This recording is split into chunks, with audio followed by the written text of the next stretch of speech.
Hello everyone, आज हम शिक्षा निर्देशालय राष्ट्रीय राजधानी क्षेत्र दिल्ली की कार्यपत्र 77 करेंगे। 27 जनवरी की रीढ़ की हड्डी एकांकी का अगला अदृश्य पढ़ेंगे। राम स्वरूप, तो हुआ क्या? प्रेमा, तुम्ही तो ने तो कहा था कि जरा ठीक ठीक करके नीचे लाना। आजकल तो लड़की कितनी ही सुंदर हो, बिना टीम टाम के भला कौन पूछता है। इसी मारे मैंने तो पाउडर वाउडर उसके सामने रखा था, पर उसे तो इन चीजों से ना जाने किस नाम की नफरत है। मेरा कहना था कि आंचल में मुंह लपेट कर लेट गई। भाई, मैं बाज आ रही हूँ तुम्हारी इस लड़की से। राम स्वरूप, ना जाने कैसा इसका दिमाग है, वरना आजकल की लड़कियों के सहारे तो पाउडर का कारोबार चलता है। प्रेमा, अरे मैंने तो पहले ही कहा था, इंट्रेंस की पास कर देते लड़की अपने हाथ रहती और इतनी परेशानी ना उठानी पड़ती। राम स्वरूप बात काट कर चुप चुप चुप, दरवाजे में झांकते हुए, तुम्हें कतई अपनी जबान पर काबू नहीं है? कल ही ये बताया दिया था कि उन सब लोगों के सामने जिक्र और ढंग से होगा, मगर तुम तो अभी से सभी कुछ उगले देती हो। उनके आने तक तो ना जाने क्या हाल हो जाएगा। प्रेमा, अच्छा बाबा, मैं नहीं बोलूंगी, जैसी तुम्हारी मर्जी। राम स्वरूप, जो उमा को जैसे हो तैयार कर लो।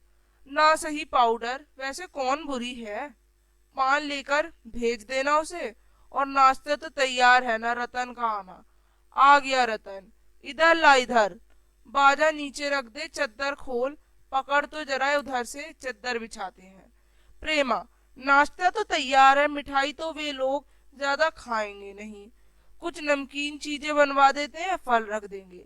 चाय तैयार है, टोस्ट भी तैयार है, मगर हाँ, मक्खन, मक्खन तो आया ही नहीं। राम स्वरूप, क्या कहा? मक्खन नहीं आया?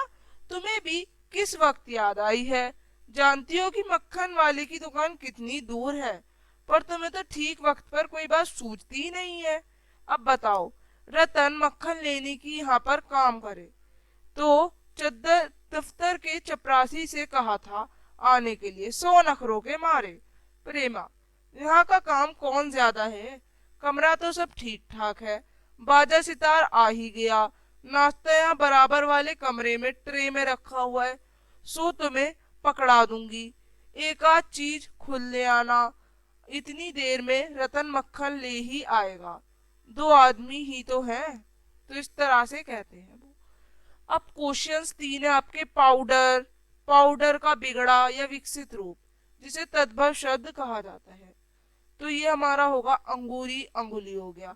पहले पाउडर बोलते थे, अब पाउडर बोलते हैं। प्रगट को प्रकट बोलते हैं, पसारना को प्रसारण बोलते हैं, आचर को आचार बोलते हैं, है ना, आखर को अक्षर बोलते हैं, नेम को नियम बोलते हैं, गुण को गुण बोलते हैं, कर्म को कर्म बोलते हैं, ब्याह को विवाह बोलते हैं, अंश को अंश बोलते हैं।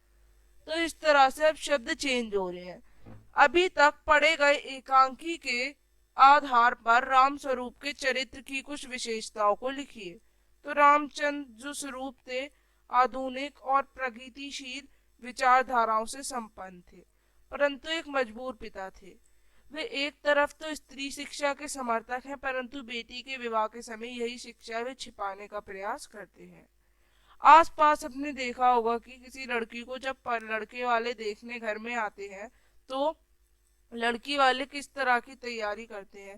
वे परेशान होते हैं, उत्साहित होते हैं। तो इस समय वे परेशान, उत्साहित, प्रसन्न सभी होते हैं। उनका काम तो बढ़ जाता है और डर भी रखता है कि रिश्ते वाले खुश होंगे बेटी से या नहीं होंगे।